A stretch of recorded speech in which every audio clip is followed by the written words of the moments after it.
I began covering war for National Geographic in 2006, and I never got to Kurdistan during that part of the war.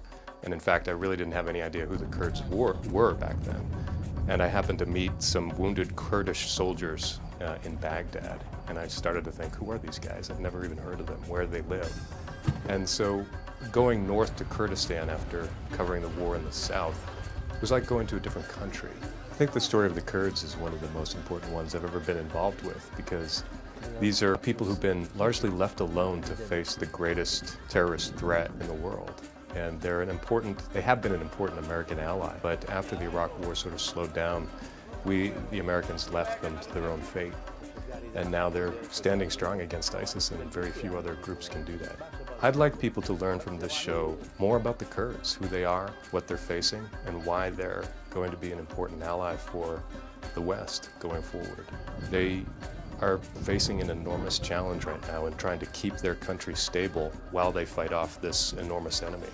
And even the United States hasn't really had to do something like that in its history.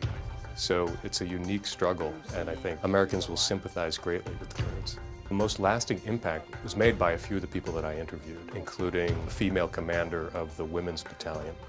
And she had recently lost a daughter while they were both together fighting ISIS.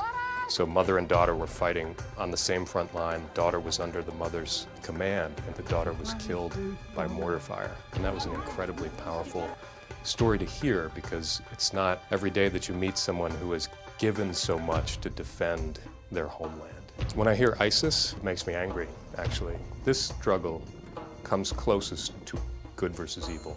It's almost silly to describe anything in such stark terms, but ISIS is not an enemy that you negotiate with, and it makes me angry to think what they have done, and especially after meeting people, friends now, who've lost family members to the fight against ISIS. It actually pushes you out of the journalistic objectivity thing a bit, and there are many times when I thought I would have gladly joined the Kurds to fight against ISIS myself.